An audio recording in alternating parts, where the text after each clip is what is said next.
It As you delivers get older, you emotional realize what tension truly matters. immediately. It's the memories with It loved sets ones. up a family Cherish every conflict moment. in one As you get powerful older, you sentence. realize what truly It makes the matters. It's reader the want memories to with loved know what ones. happened Cherish next. every moment.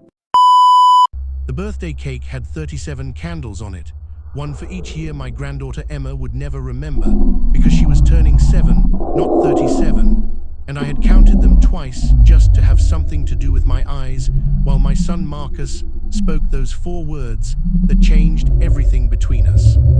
"You're embarrassing us, Dad." He said it quietly, the way men say things they've practiced in the car on the way over.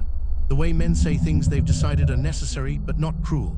He had pulled me aside near the garage door, between a table of juice boxes and a balloon arch that cost more than my first week's paycheck at the mill in 1987. His wife Carol was watching from across the yard with that expression women get when they've sent their husbands to do the talking, satisfied, braced, ready.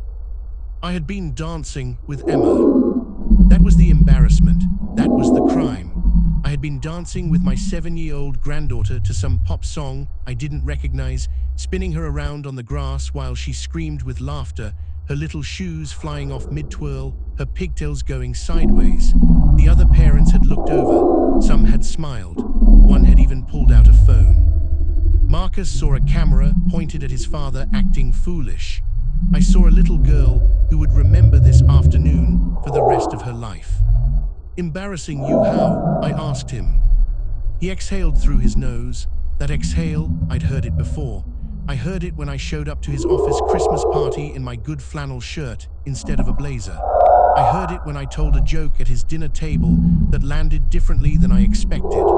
I heard it, I realized, almost every time I was in a room with people Marcus wanted to impress. "You were making a scene, Dad. This is Emma's party. There are people here." "I know there are people here.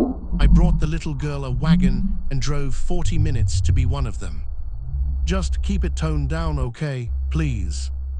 He patted my shoulder twice, the way you pat a dog you're not sure about, and walked back across the lawn to shake hands with a man in a polo shirt whose name I would never learn. I stood by the garage door for a long time, long enough to watch Emma find another adult to spin her around, Carol's brother, who was apparently the right kind of silly, and long enough to eat a piece of cake alone at the end of the table, and long enough to decide something quiet and absolute inside myself. I said my goodbyes to Emma first, kneeling down to her level, pressing my forehead to hers the way we always had, since she was small enough to fit in the crook of one arm. "Grandpa loves you, Bug," I told her. She smelled like frosting and sunscreen. "Love you, Grandpa. Did you like my party?" "Best party I've ever been to," I said, and I meant it. I waved to Carol. I nodded to Marcus. Neither of them walked me to my truck. I drove home with the radio off. My house had been in the family for 22 years. I bought it the year Marcus started middle school, in a neighborhood that had slowly changed around us while the house stayed exactly the same.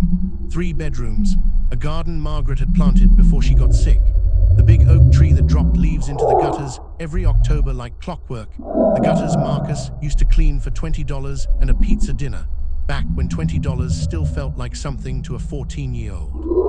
I sat in my kitchen,